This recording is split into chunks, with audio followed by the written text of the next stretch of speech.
esse é a Orenê e hoje nós vamos falar sobre emoções de final de ano. Eu sou a Alessandra Gonzaga. Eu sou Marcelo do Carmo, que vai servir aqui de cobaia para exemplos de emoções de final de ano, positivas ou negativas, né? A gente vai trazer positivas e negativas. A gente fez uma seleção de 7 emoções que estão presentes no finalzinho de ano.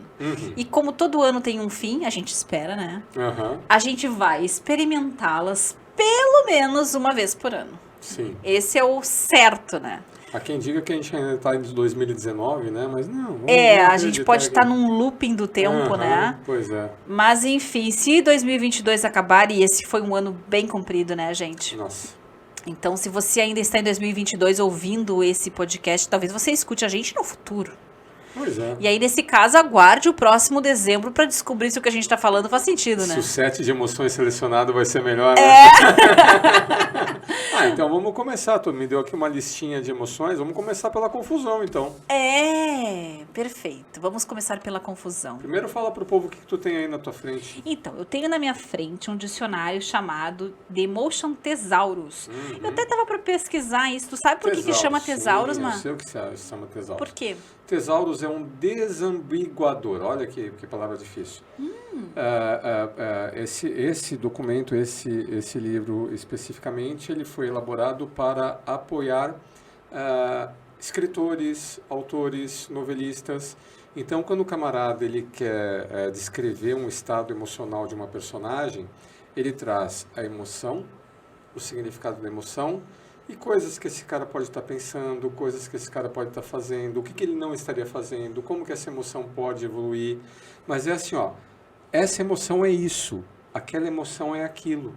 Para não permitir que a pessoa coloque lá, eu estou me sentindo de tal forma. Mas aí você olha assim, mas ele não parece que ele está se sentindo de tal forma. Sabe quando a gente pega assim aquelas inconsistências de roteiro? Isso, a incongruência.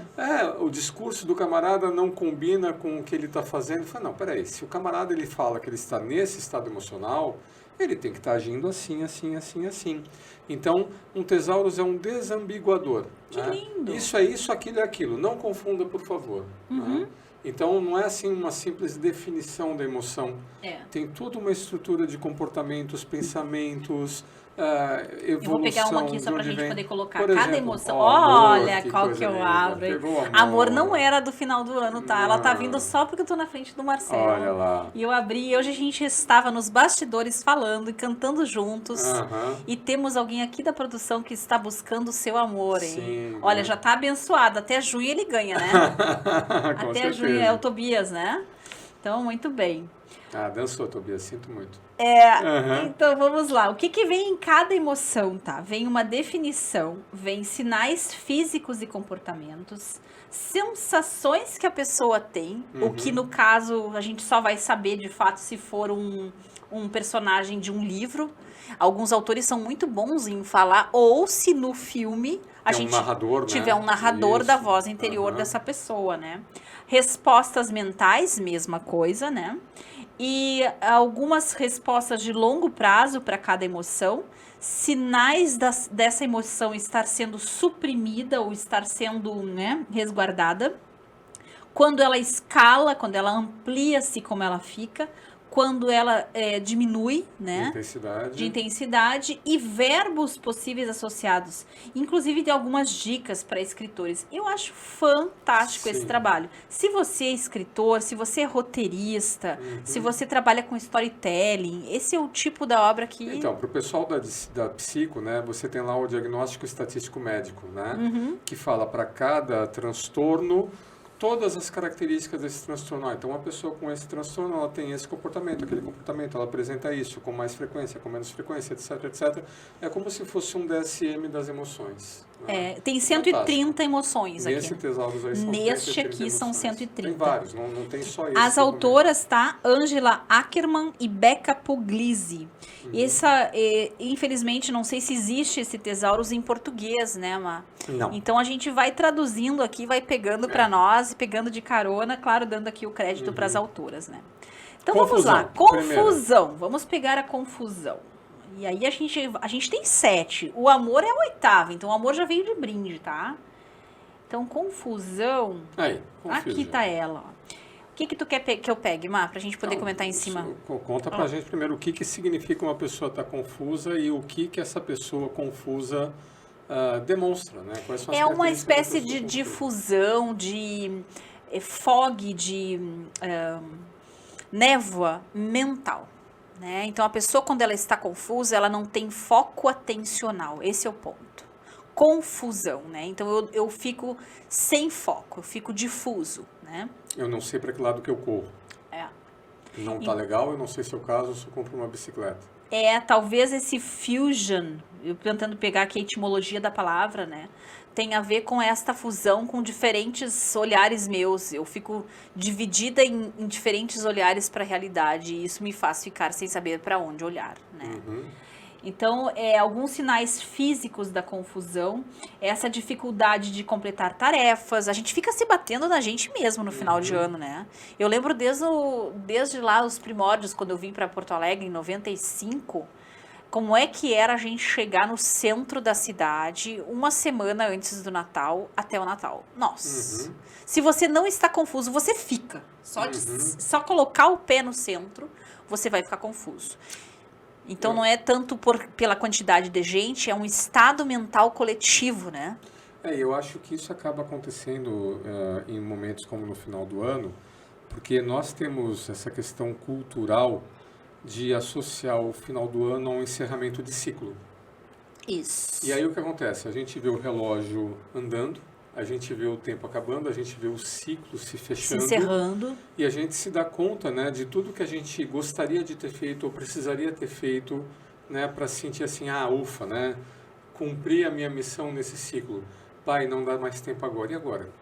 Eu vou ter que deixar um pratinho aqui cair. Qual pratinho eu deixo cair?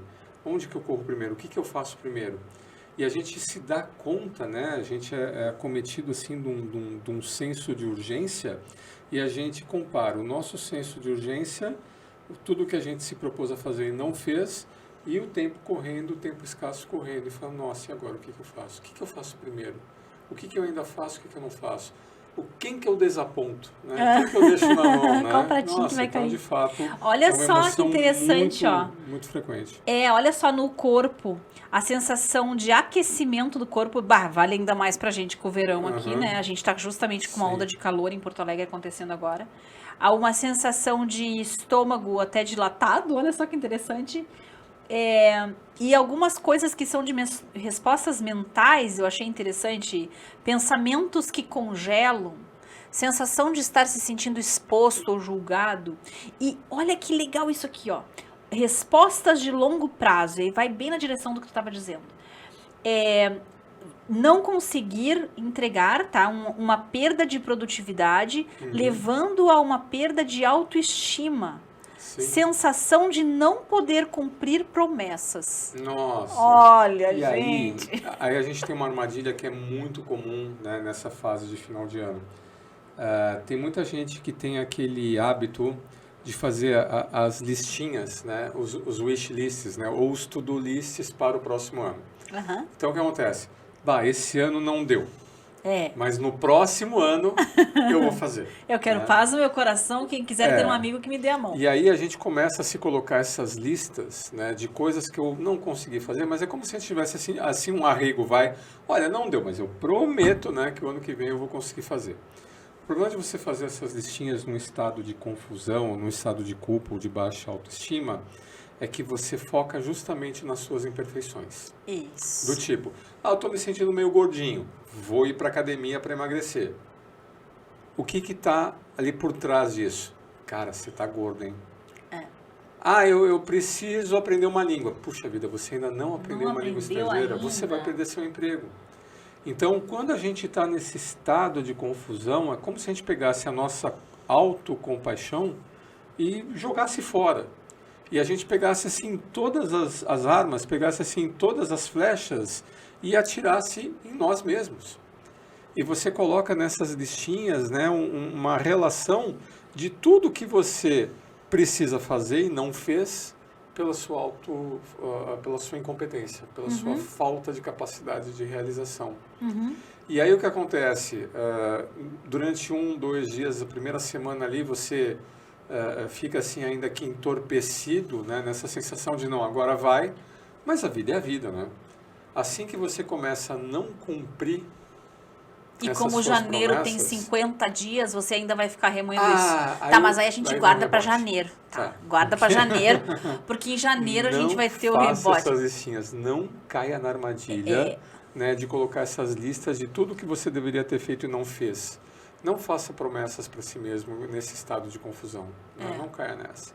Mas tem uma coisa que eu gosto dos tesauros, que é, como é que eu saio da confusão? Para onde que ela desescala? Olha que legal, a desescala dela é a aceitação, exatamente na direção do que você está Que é a dizendo. compaixão.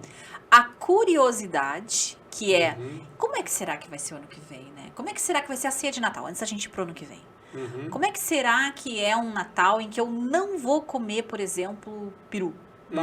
Já pensou no Natal sem peru? Como será Ou que é? então, né, um estado de curiosidade, em vez de você ficar sempre se culpando, né, pelo que você não fez, não conseguiu fazer, e vai tentar fazer de novo, calma, vamos ver o que a vida te reserva. Vamos ver o que traz. Em vez de você ficar malhando em ferro frio, né, que é uma expressão, né, bem característica disso, você ficar tentando dar murro, né, em ponta de faca, calma, né, deixa a vida te surpreender, né, esteja aberto, abertura, né, pode te ajudar a sair dessa confusão. Com certeza. E a aceitação, a autocompaixão não coloca, né, a corda no pescoço. E eu iria um passo atrás.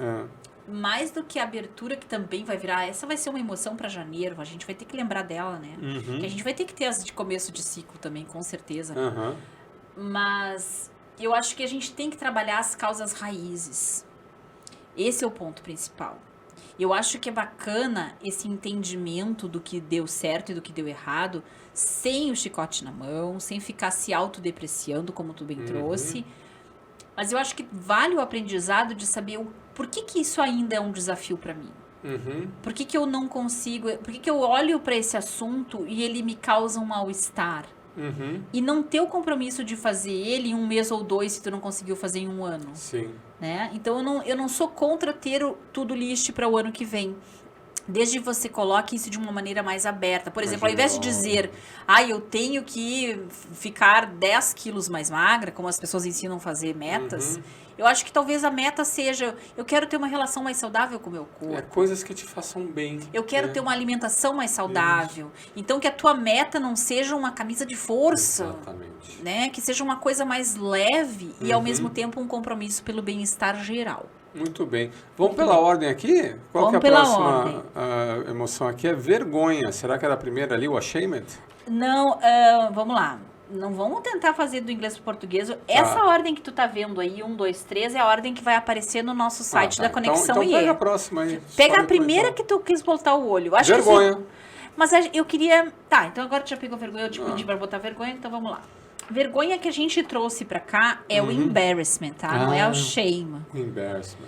Porque tem um tanto de vergonha e tem tudo a ver com o que a gente está falando, exatamente por não ter conseguido aquele final de ano, porque a gente vai passar vergonha com o vestido, né? Vai rever aquele parente que há muito tempo você não revê. Que de repente ele parece estar melhor de vida. Ou quem sabe você vai ter vergonha alheia, né? Que é... O tio que vai contar a piada do pavê para comer. Ele vai contar e você vai olhar o pavê, você vai só esperar para ver isso acontecer, né? Então, a definição de vergonha é essa perda de uma compostura a partir de um desconforto em autoconsciência. Então, tu te dá conta de, não, né? É um não. E então um desconforto com a situação em que você está e em como você se apresenta. Muito se sabe, né, que essa vergonha ela tem a ver ou com o excesso de foco no olhar do outro, por isso que ela é tão comum em adolescentes. Mas a vergonha também é uma das emoções sociais mais importantes que tem. Ela aparece sempre que as nossas expectativas, que a nossa ideia de desempenho ou de apresentação, ela excede até mesmo as nossas possibilidades. Então, a gente acaba se colocando numa saia justa, como a gente também usa essa expressão. A gente tem se acostumado cada vez mais a nos compararmos uns com os outros, né? As redes sociais fizeram esse serviço ou desserviço. Mas nos finais de ano, né, essa comparação é ao vivo e a cores, né? E não É. tem para onde fugir. Isso. E a gente se sente exposto, né? A gente se sente, não tem, deixa eu me esconder aqui embaixo da mesa. Não, tu vai jantar com a criatura, né? Tu vai compartilhar um período na colônia de férias junto com a criatura. Você vai estar no resort. Olha, o outro onde falando todo criatura, mundo, a gente né? já sabe quem é o mais sociável O da antissocial dupla aqui, né? Pessoas. Pessoas. Então, você está, a comparação, digamos assim, é escancarada. E a gente sempre Nossa. perde em alguma comparação nessa vida. Sim. Ou a gente perde em experiência, ou a gente perde em dinheiro, ou a gente perde em aparência. A gente sempre tá pronto para perder em alguma coisa. E quem não perde em comparação nenhuma, muita calma nessa hora, porque daí o narcisismo tá imperando, porque daí a pessoa tá competindo com ela mesma, né? O espelho está distorcido, né? O espelho acaba distorcido. Então a gente acaba se comparando, sim, de maneira mais cruel no final de ano, porque, como tu bem diz, a gente tá mais exposto. E a exposição pode trazer a vergonha. Sim, o final de ano é recheado dessas interações sociais que a gente... Vamos falar o que é verdade, né, gente? A gente ficou, acho que uns 2 anos aí nessa história do trabalho à distância, do home office, né, do fica em casa, das reuniões virtuais. Muitos de nós perdemos o traquejo necessário para essa interação social. É A verdade. gente desaprendeu, sem falar em jovens, né, que simplesmente não aprenderam. Eu tenho uma dica para não passar vergonha. Opa, agora, atenção, dica. Essa é minha, tá? Ao pote. Eu adorei essa dica. E essa dica não é minha, na verdade, mas eu separo ela para esse assunto, nesse sentido que eu quis dizer que é minha. Ela é de um documentário da Netflix. Não é documentário, é uma série da Netflix sobre etiqueta. Tá? Opa. Eu não me lembro o nome todo da série, mas se você procurar etiqueta, é de uma oriental, a professora, né? Eu achei muito interessante o que ela disse. Se você estiver falando mais de 40 segundos, você já está falando demais. Se você chegar a 2 minutos de fala sozinho sobre você está fazendo uma palestra. Então, assim, eu acho isso tão lindo. Isso devia ser distribuído nas redes sociais, sabe? Não fale mais de 2 minutos com seu parente distante. Porque tem pessoas que confundem a interação social com palestras que elas dão umas para as outras. E eu acho isso vergonha alheia. Eu e a Alessandra, nós somos numa época que a gente fazia curso de etiqueta, viu? Os dois aqui fizeram curso de etiqueta. A Alessandra como jornalista, né, tendo que entrevistar autoridades, mas na época etiqueta era como colocar os pratos, né? E tal. E eu numa empresa alemã, né, também tive meu curso de etiqueta. E é interessante, né, porque eu tinha uma definição de etiqueta desse meu treinamento em etiqueta de uma empresa alemã, que a etiqueta são as regras que privilegiam o bom senso. Então, por exemplo, a Alessandra estava falando dos pratos, né? Você vai sentar à mesa, tem lá os pratos e tem lá os talheres postos numa ordem. Que ordem é essa? A ordem do serviço, né? Então, não é qual talher vem primeiro. Fica tranquilo que o talher que está ali é de fora para dentro e o serviço vai ser apresentado à mesa e você vai usar o talher na ordem, né, que o serviço for posto. Pronto. E não tem essa ordem ou aquela ordem. Quem definiu a ordem foi o chefe, né? Quem definiu a ordem foi quem preparou aquela janta. Então, tá vendo? A etiqueta é prática. Mas essa série aí, ela deu uma outra definição de etiqueta que eu achei fantástico. Qual que é a mesma definição? A etiqueta é a arte de deixar as pessoas à vontade. Isso aí. E, portanto, você tem que considerar a cultura, o contexto da pessoa que está ali. Eu achei tão lindo isso, tão emocionalmente inteligente. Sim, isso. Precisa ter empatia, então, para você ter totalmente, né? para que você não fique tomando o tempo daquela pessoa, que você não a confunda, que você não a deixe desconfortável, que você não pergunte por que se ela engordou, por quê, por exemplo, porque a gente beira a grosseria. Mas isso é sinceridade. Não é, a pessoa tem espelho em casa, né? Sim. Então, tantas coisas que eu sinto assim que a gente pode evitar com esse cuidado com o tempo do outro. E eu achei esse dos 2 minutos perfeito. E como é que desescala a vergonha? Como desescala?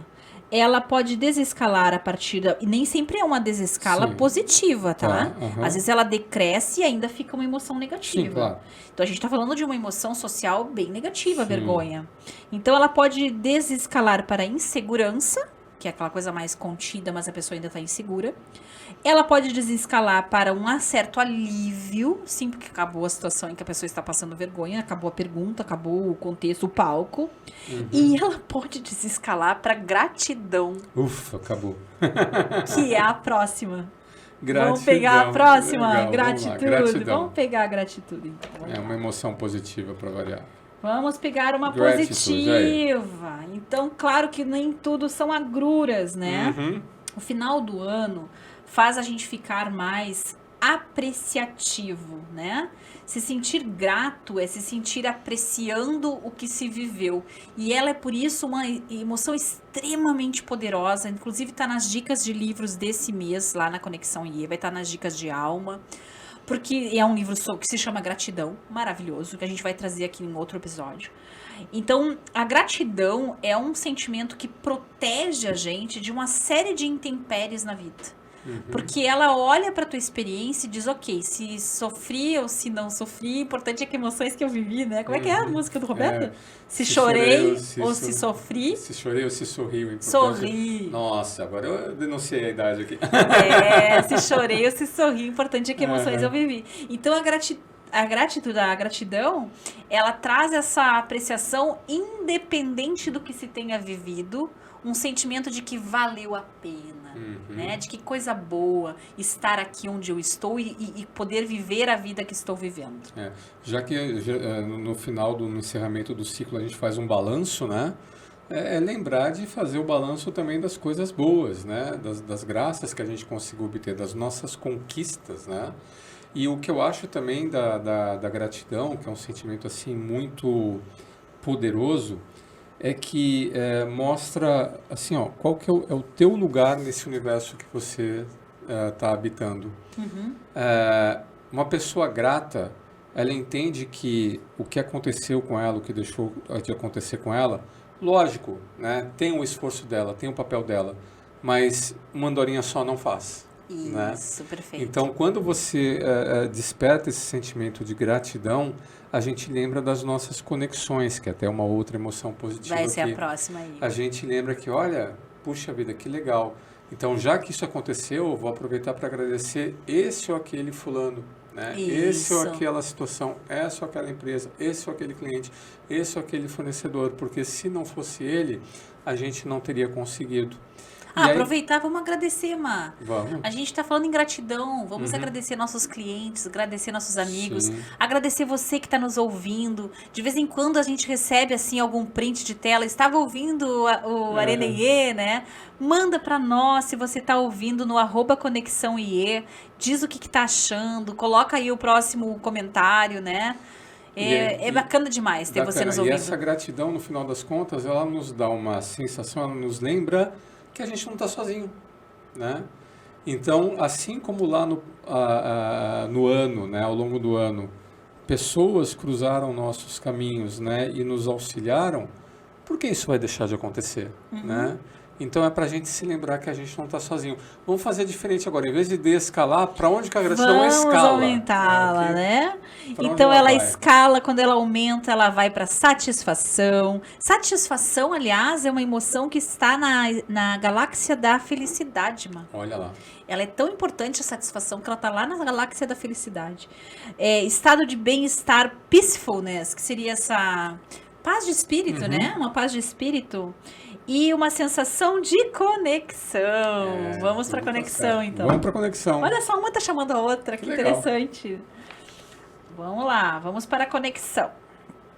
Conexão, que é o nome da nossa Conexão IE. Aqui eu tenho que fazer uma confissão para nossa audiência. Vocês sabem que quando a gente criou o nome Conexão IE, há 15 anos, né? Então a gente criou isso lá em 2007, eu já comecei a lidar com esse nome. Mas ela veio aparecer nas redes sociais em 2009, quando é que foi, Não, veio? foi em 2012, mais ou menos. 12, por ali, que ela apareceu, né? Isso. Nome Conexão IE. Na cabeça, não tem exatamente precisa data.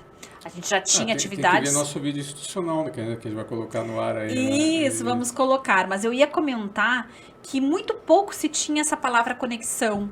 E hoje em dia é a batata da onda, né? É a batatinha da onda, tudo tem conexão, né? Então, porque eu acho interessante que a gente precisou falar de conexões, não só a conexão por conta da internet, por conta do fato da gente estar conectado mesmo não estando presencial, mas eu acho que a gente precisou se conectar a ideias, a contextos, a valores. A gente precisa saber o que a gente quer se conectar, aonde que a gente vai plugar, porque existe toda uma rede de links que chega pra gente no nosso celular a partir do que a gente curte. Então, nunca foi tão importante saber com o que você quer se conectar. Acho que essa reflexão é importante para nós.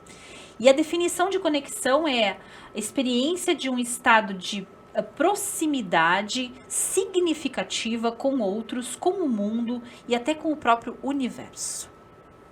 Que lindo, né? Significado, né? A gente estava fazendo um treinamento hoje cedo, a gente estava gravando para o pessoal da Fiergs, e a gente estava falando da importância da gente conhecer, né, nossas crenças e valores, porque é o nosso conjunto de crenças, valores e experiências que vão formar esse filtro.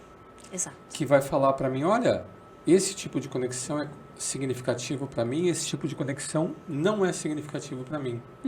Então aí, né, primeiro, né, a gente vai se sentir mais confortável, a gente vai se sentir mais à vontade, quanto mais a gente conseguir se conectar com semelhantes.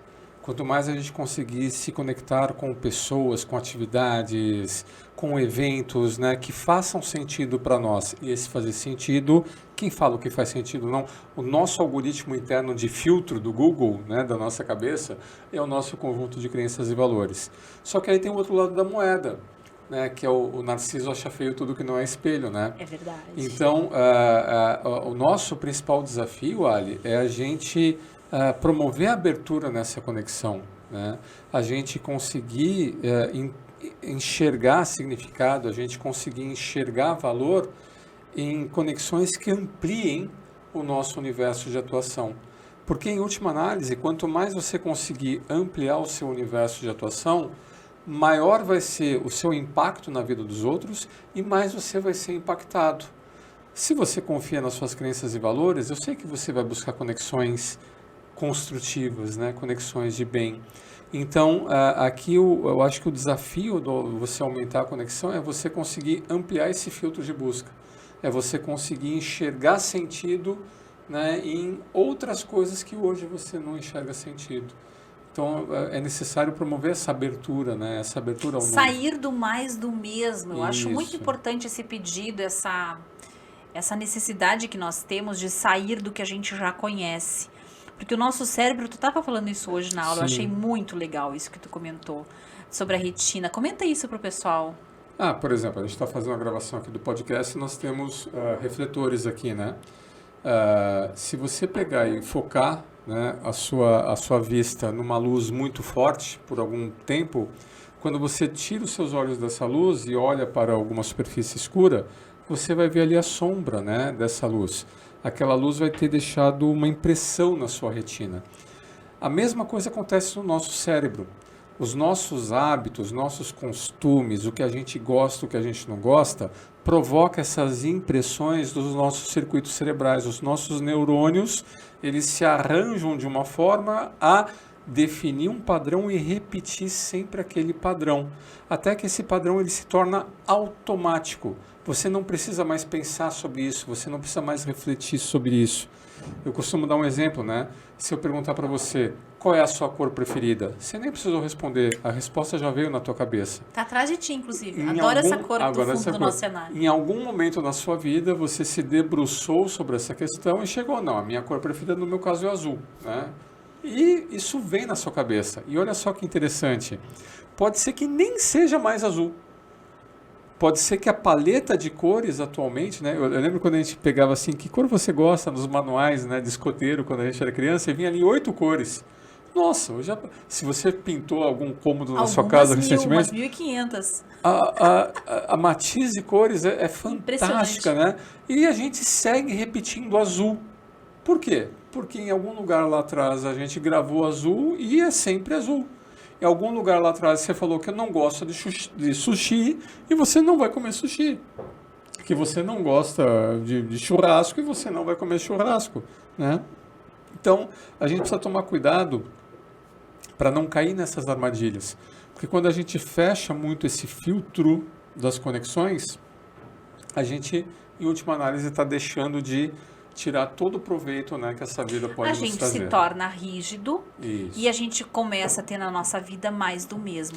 Que é o conceito de rigidez emocional contra a agilidade emocional da Susan David. Exatamente. Quem quiser, leia lá o livro Agilidade Emocional da Susan Parecido David. também, nesse sentido, com o que fala a Dweck no livro da Mindset. Um livro antigo, mas que tem muito a nos contar também. Que é você olhar tudo como sempre sendo o que é, ou você ter uma mentalidade de aprendizado constante e de flexibilidade. Por mais que você não goste dessa palavrinha mindset, né? Vale a pena ler o livro. O livro é muito legal, o livro traz coisas muito bacanas. Então, conexão é uma coisa que a gente quer aumentar, né, Mar? Isso, como é que ela amplia a conexão? Ela vai para onde? Antes de eu passar como é que ela amplia, deixa eu só botar um pouquinho de respostas de longo termo ou de longo prazo, né? Para esta emoção. Se tornar um pensador em profundidade. Olha que legal. Que é o que nós acabamos ficando, hein, Mar? É uma emoção a gente adora pensar, necessária para o aprendizado.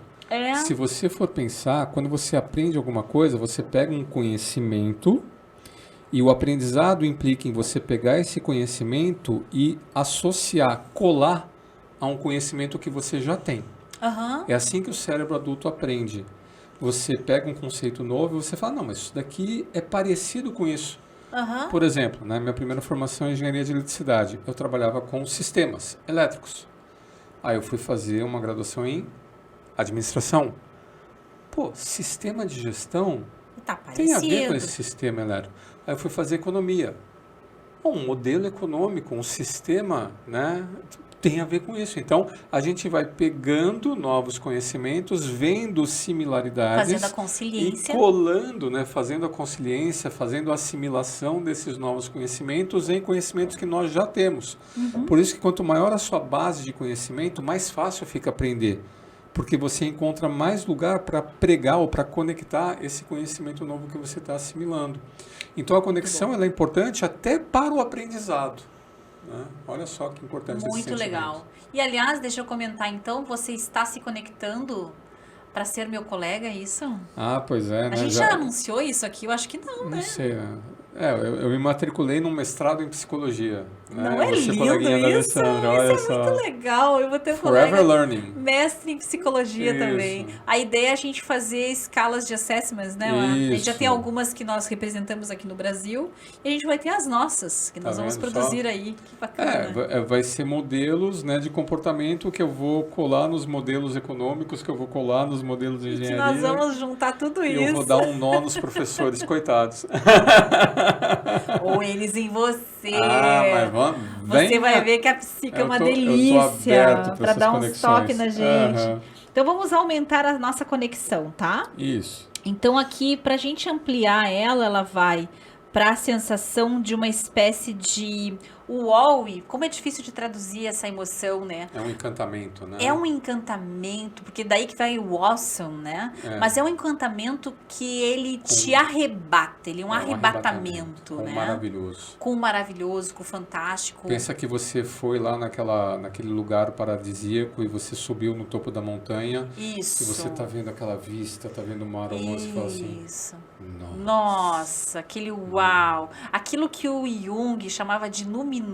Eu adorava quando ele botava isso. Eu adoro ficar lendo Jung, viu? O Jung, o Carl Jung, o pai da psicologia analítica, ele não tem um texto fácil, eu sei. Tem algumas obras dele que são praticamente impossíveis da gente entender. Quando ele começa a falar, por exemplo, de física, de alquimia, eu desisto de entender. É um exemplo, né, de conexão de várias matérias. Ele vai fazendo as consciências com aí. Aquilo que ele aprendeu na época, né? Mas o que eu acho muito lindo na forma como ele fala é esta conexão com algo além do que a ciência ali se colocava, sempre trazendo fatos e dados. Então ele era acusado de ser um místico. Se você acusa o Jung de ser um místico, como uma acusação, não como um elogio, você não leu a obra, porque ele tem muito de cientista, né? E eu me lembro da falta de conexão daquele jornalista, daquela entrevista fatídica, né? Aham. Que o jornalista Já contou pergunta isso pro aqui. Jung, Tem né? até agora raiva desse jornalista. Você Vamos acredita praticar em o perdão Deus? dele. Não, eu não acredito. Eu tenho certeza que ele existe. Tá, próxima pergunta. Próxima pergunta. Mas é que o cara devia estar muito nervoso, mas entrevistando o Carl Jung, eu não sei se eu pois ia é. conseguir lembrar de qualquer coisa se ele estivesse na minha frente. Muito Bom, bem. então, aqui nós estamos indo pro luminoso, pro fantástico, tá? Se a gente começar a desescalar, a gente ainda vai ficar com uma certa percepção de valor. Olha que interessante, ela deixa um efeito residual. Porque mesmo quando ela desescala... Um gostinho de quero mais. Que interessante. Bah, não foi dessa vez, mas eu queria. Vamos né? lá, né? Uma sensação de confiança em buscar mais. Olha que interessante, ela deixa um espaço gostoso, tipo aquele vinho que fica um saborzinho acabou, né? no final, Quero né? mais, que legal. Muito boa. Ah, então vamos aproveitar e vamos pra nostalgia.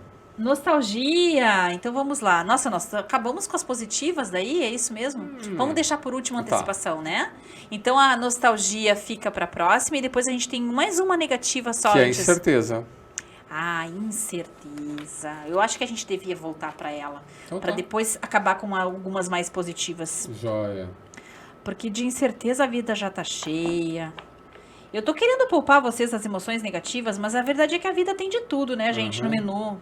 Sempre tem aquela passa ou pior, aquela maçã que colocam na maionese. Quem é que bota maçã em maionese? Gente, parem com isso. Maionese é a coisa mais perfeita Mas que fica tem. bom. Não fica bom. Bota num lado um potinho cheinho de maçã picada, quem quiser bota, né? Junto com as uvas passas, né? Junto com as uvas pretas, porque aquelas, as amarelinhas eu adoro, Você né? tá com fome, ó. Não. Muito bem, então definição de incerteza. Estado de estar, de não ter certeza, claro, né? Inabilidade de saber qual é o melhor curso de ação. Uau, que delícia de definição! Inabilidade de se comprometer com um curso de ação. Se comprometer com um curso de ação. Sim, porque não te parece que aquilo ali tá claro, né? Então é parecida com a confusão, só que é uma incerteza nos próximos movimentos. Eu não sei para onde seguir. Quando você definiu a confusão ele colocava assim, freeze, né, que é o congela. Isso. Porque a gente tem a reação, a luta-fuga, né, o fight or flight, no meio tem o freeze, que a pessoa fica parada. Sem saber Né? para que lado vai. Na incerteza, eu quero ir, eu Aham. não tô freeze, né, eu quero sair daqui, mas para que lado que eu vou? Isso.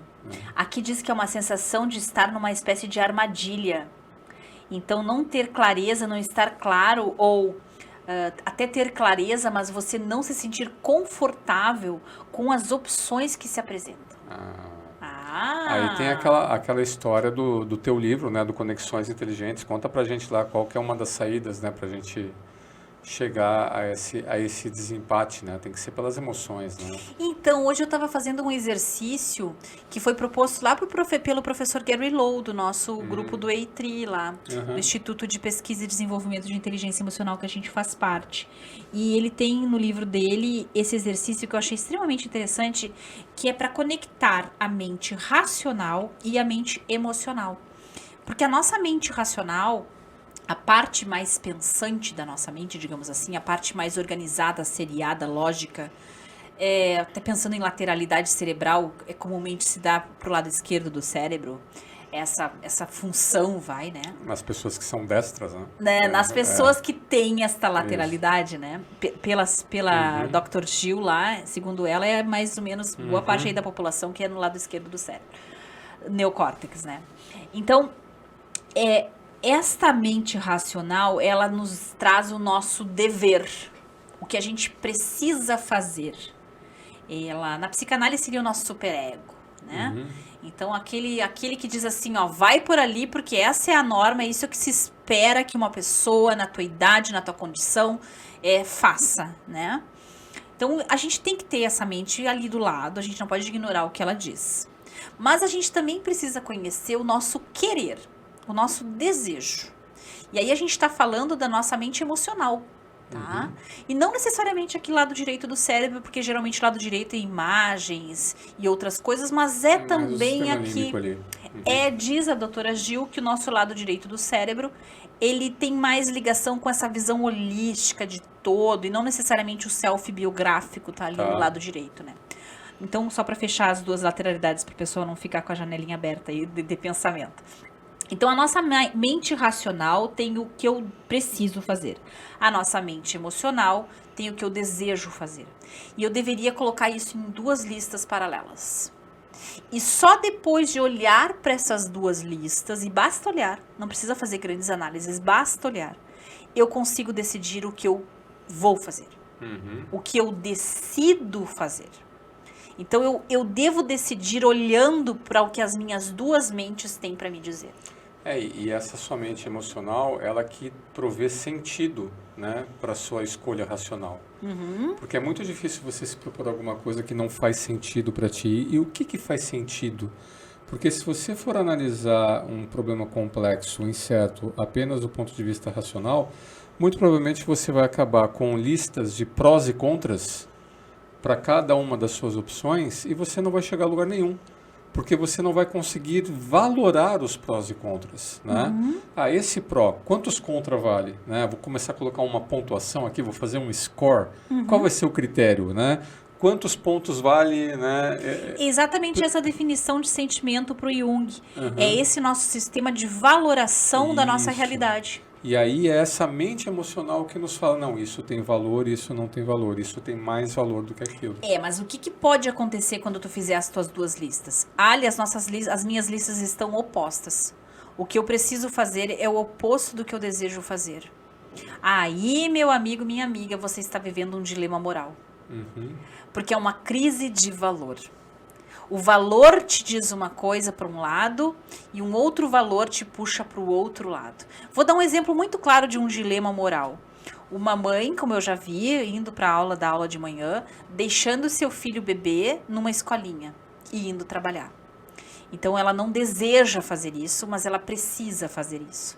Isso cria uma rachadura interna nessa mãe. Porque qualquer que seja a opção dela é uma escolha de Sofia aí, né? É uma escolha extremamente difícil porque tem um dilema moral, dois valores, dois pesos. E aí ela vai precisar mudar, né? Então, ou ela vai conseguir enxergar valores na outra escolha, né? Ou ela vai precisar fazer com que a realidade dela se aproxime, né, do que ela valoriza emocionalmente. Ela vai colocar um prazo. Eu lembrei lá do pensamento construtivo, né? Que você aceita, se adapta ou muda. E o mudar é virar a mesa, né? É mais fácil falar do que fazer, mas é necessário. Às vezes, né, a gente sofre por tempo demais por não ter a coragem de mudar o que precisa ser mudado, né? Então, às vezes, a gente precisa de coragem. Não está aqui a coragem, né? Deixa pro janeiro a coragem. Ou por se ver preso no que a mente racional diz e não permitir que a mente que deseja, que sonha, fale. E sem falar que essa mente que sonha podem ser padrões morais que nem são seus, né? São padrões... o exemplo da casa própria, que a gente tanto vê. O psicossocial, né, que você coloca ali, né? Às vezes são pressões sociais, né, dentro de um contexto que a gente foi criado, ou que a gente percebe como socialmente aceito, e a gente se vê com o nosso conjunto de quereres oprimido, né, mastigado por essa... Já vem uma lista pronta, você deve querer isso. Se você tem essa idade, que nem isso começou na explicação, né? Se você tem essa idade, é isso que você deveria estar fazendo. Como assim você não está fazendo isso? Como assim você já não chegou aqui? Como assim você não é formado ainda? Então, o nosso alerta, vamos lá, bacana isso, Mar, que tu está trazendo. O nosso alerta é que a gente consiga separar o que é um desejo mesmo e o que vem a ser uma imposição da nossa cultura, da nossa sociedade. Né? O quanto você está se sentindo oprimido. Aí sim é o conceito de opressão. A opressão é quando existe uma necessidade que não é tua, que é trazida como tua. E eu acabo comprando essa ficha, né? E acabo usando ela como se fosse minha. E pior, né? Às vezes eu até passo adiante, né? Eu perpetuo, né, essa opressão. A gente está vendo isso, né? Está tendo uma convulsão social nesse momento lá em alguns países árabes, né? Principalmente no Irã. com relação às regras lá da Sharia, né? Usar véu, não usar véu, o que uma mulher precisa fazer, o que uma mulher que uma mulher deve fazer, tem que se comportar, não tem que se comportar.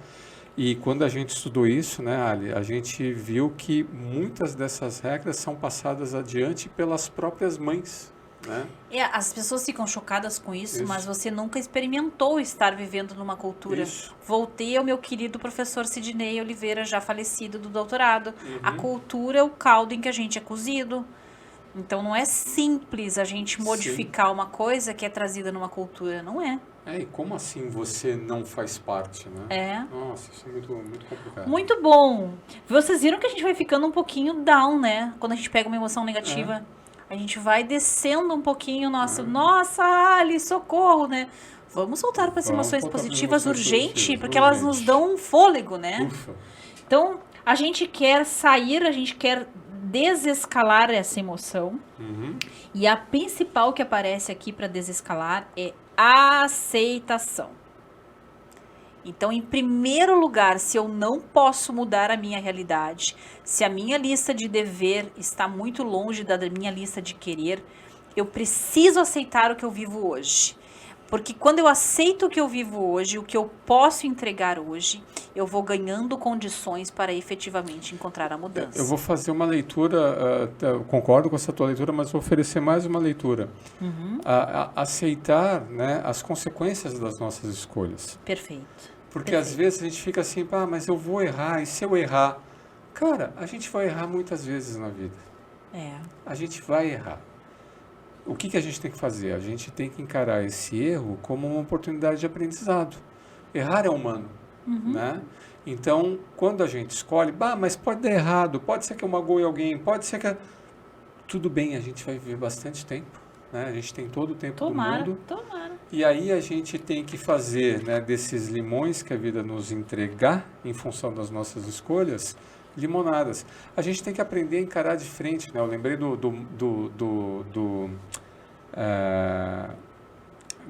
daquela reza daquele filme Duna, né? Da Bene Gesserit, né? Que, olha, cara, a coisa ruim vai vir, vai passar por mim e eu vou ficar, né?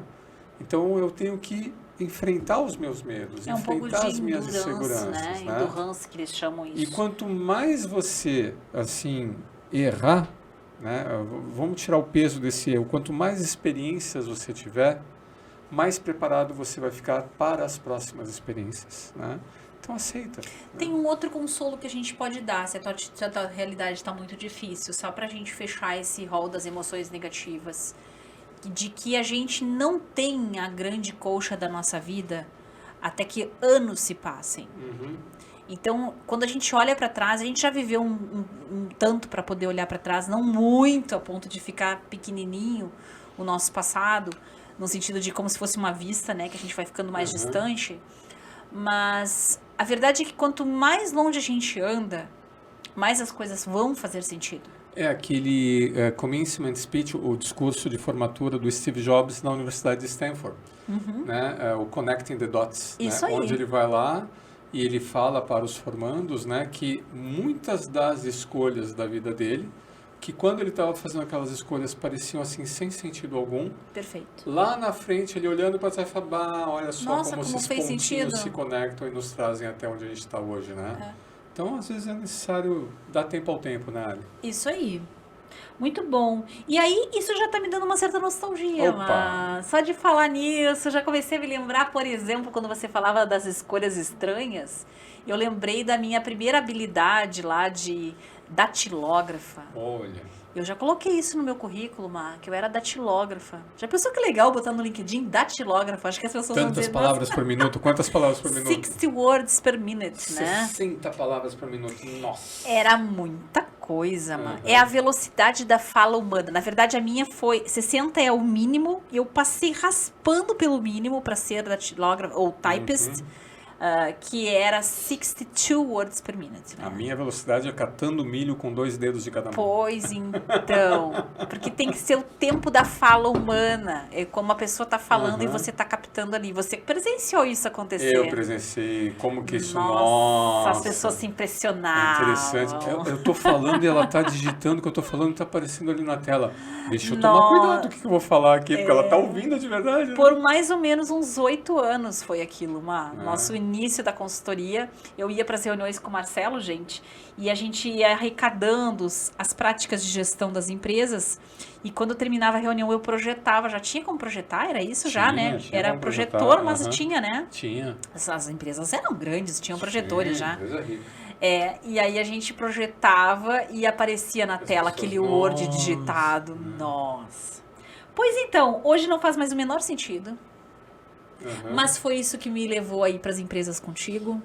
Foi isso que nos fez, de alguma maneira, acessar processos, ouvir pessoas e até mesmo ir para o mestrado em psicologia, coisa, aliás, que você está fazendo hoje. Opa, mas eu não vou digitar com os 5 dedos de cada mão. A escola Tecla de Alegrete, se ainda houver alguém que fez Tecla aí, ó, manda para nós aqui um oi, né? Porque ficava lá na rua que subia para a praça, perto da igreja, na frente do salão paroquial de Alegrete, a escola Tecla.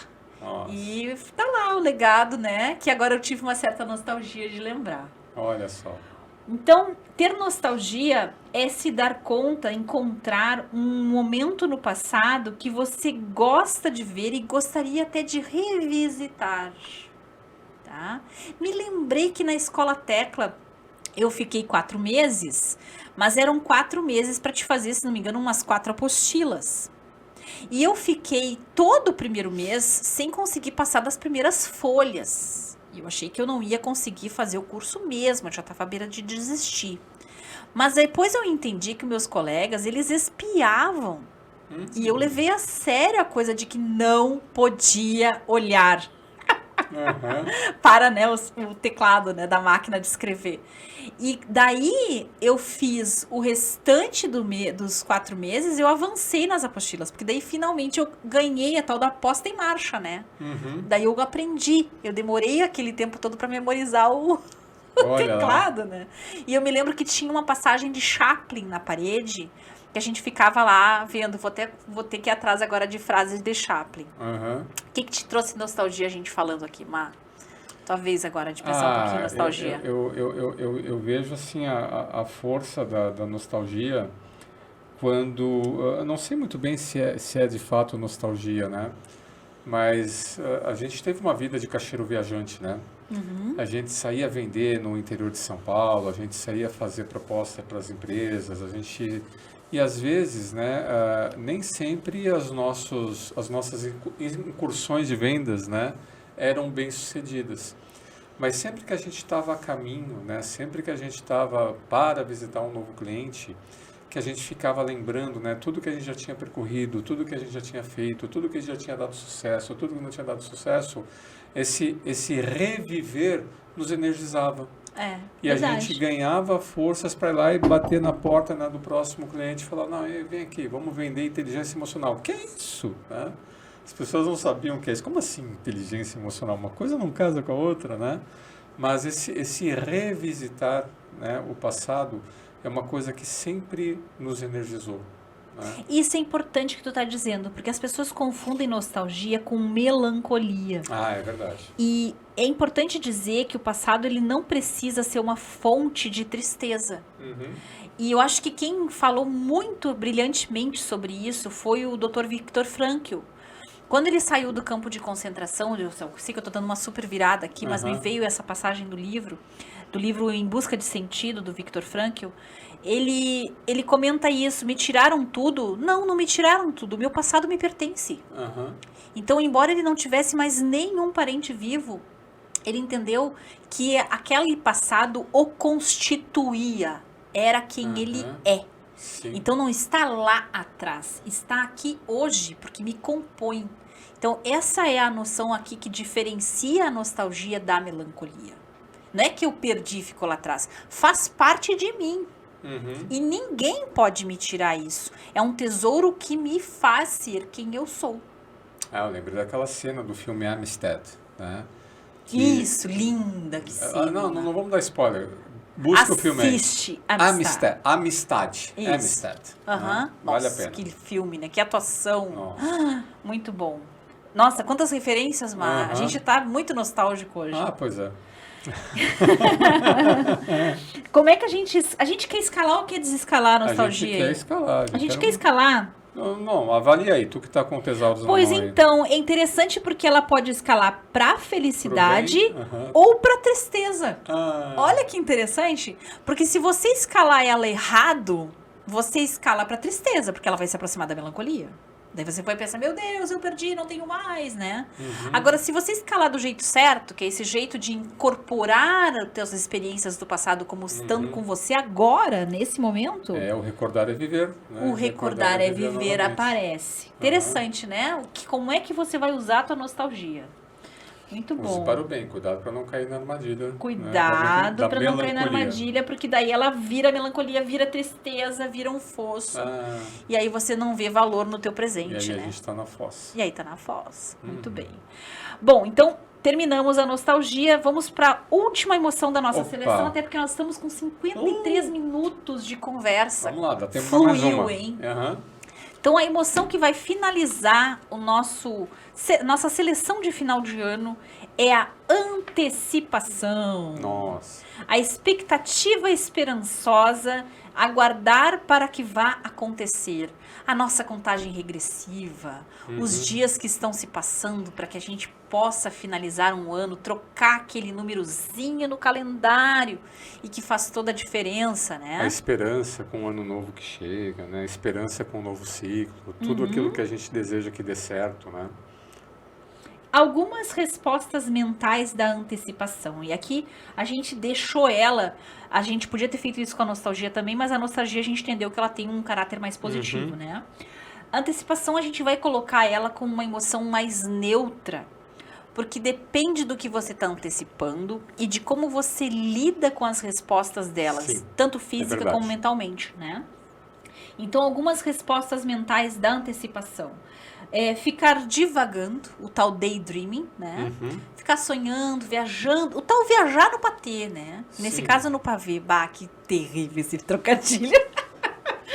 Muito bem. Pode até editar, né? Pode editar depois, né, pessoal? Uma perda de concentração, imaginar aquilo que vai acontecer, e aqui tem uma armadilhazinha da antecipação, ó. Começar a ficar autocrítico. Então, começar a ficar se questionando antes de acontecer.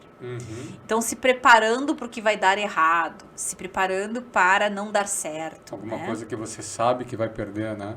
Isso. Por exemplo, quando a gente está na iminência de fechar um grande ciclo. Um adolescente que está por concluir o ensino médio. Ele pode ver isso, nossa, é meu último ano de ensino médio, meu último ano de camaradagem, é meu último ano que eu fico mais tranquilo e mais livre, sem ter a pressão de ter que procurar um emprego, ter que procurar um trabalho. Então eu posso ver isso como um ciclo que está se encerrando. Mas eu também posso ver isso como um novo ciclo que está se abrindo. Nossa, finalmente eu vou para a faculdade, eu vou poder dirigir, tirar carta de motorista, eu vou ter mais autonomia, eu vou conseguir ganhar meu próprio dinheiro, eu vou conseguir... Então, dependendo do teu mood, né, dependendo de como você encara, por exemplo, esse macro ciclo que termina e abre um novo ciclo logo em seguida, você pode fazer da antecipação uma emoção negativa ou uma emoção positiva. Hoje eu vi uma moça que estava gestante de 7 meses, né? E eu tive uma certa nostalgia, claro, de ver aquela barriga linda que ela estava pontuda. E disse, ai, que fase linda que são esses 9 meses, né? Que a gente sente essa transformação no nosso corpo. E ela disse, bah, eu já tô louca que acabe. Né? Eu achei graça, mas claro que eu entendo ela, porque a gente tem, sim, efeitos colaterais no corpo. Mas eu pensei, nossa, mas daqui a 5 meses ela vai estar com saudade dessa barriga. Ou daqui 10 anos, não sei. É a mesma coisa, é um ciclo que está acabando e tem gente que coisa. Já começa a sentir falta de ver o neném na barriga, de sentir se mexer. A gente fica querendo que acabe mesmo, eu entendo ela. E tem gente que fala assim, nossa, não vejo a hora. Ou então, quem tem um filho, né? Nossa, não vejo a hora de falar. Quando é que vai parar de falar? Quando é que vai desligar a matraca? É isso. Não vejo a hora de começar a andar. Não, para quieto um minuto. Não vejo a hora de poder sair para o ensino médio e ser um adolescente. Não Aí queira vem isso. a síndrome do ninho vazio, né? Isso mesmo. Então depende de como você vê, né? De qual é o filtro que você coloca, né? Essa antecipação, ela pode... E qual é o grande recado aqui? Viver o tempo das coisas, né? Cada coisa tem o seu Tudo a tempo. seu tempo. Então não antecipe num sentido negativo. Então, antecipe num sentido de uma expectativa gostosa, mas não de querer apressar as coisas. Porque a antecipação, se transformar-se em negativa, ela vai te fazer pensar demais e vai te querer apressar o que está para chegar, né? Muito bem. Que mais? Vamos ir se encerrando, Mal. O que tu tirou dessa lista aí de reflexão? Adorei percorrer essa lista. Acho que a gente vai ter que fazer listas agora direto, hein? Vou fazer até lista de Páscoa agora. Eu adorei fazer listas. Eu também adorei. Mas eu acho assim, o que eu tiro, a importância da gente compreender as emoções, né?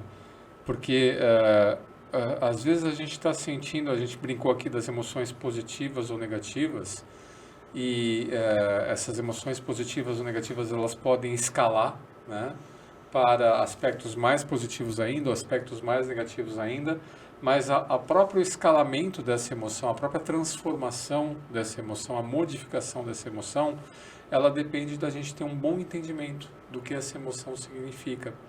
É isso que é a inteligência emocional, né, Ali? Quando a gente pensa sobre as emoções, compreende o significado dessas emoções, a gente ganha mais recursos para regulá-las, para transformá-las. Então, esse exercício de você... não precisa comprar o Tesauros, né? Mas, e não tem só o Tesauros, né? Tem Fica uma série assistindo de aqui o Arenei, que a gente vai trazer Assiste o sempre Arenê. contigo, não tem problema. O entendimento sobre as emoções é uma ferramenta preciosa para a Maravilhoso. gente regulá-las, né? Muitos romances nos ensinam demais sobre as emoções. Eu aqui recomendo um livro para as férias, que é Os Pilares da Terra, que é um livro que eu sou muito ruim para guardar o nome desses autores assim de romance, mas se você procurar no eu não Google Os lembro. Pilares da Terra, é Não um li. clássico, Eu né? sei que livro que é, mas eu não... E esse tipo de livro, ele vai na cabeça dos personagens, ele vai ali ao fundo e você vai explorar o teu mundo emocional ao acompanhar essas literaturas aí de qualidade, né? Dizem que Dostoiévski também tem essa capacidade de entrar no mundo emocional, nos dilemas morais dos seus personagens, né? É isso aí. Muito bem. E se não consegue acessar os livros, né?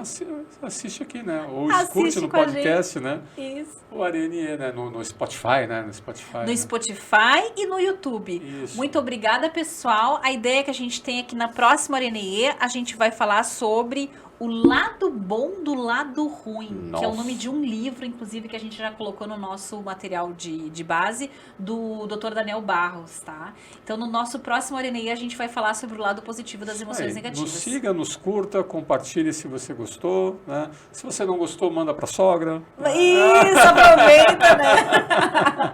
Muito obrigada, gente. Até o próximo isso aí. Arenê. Legal.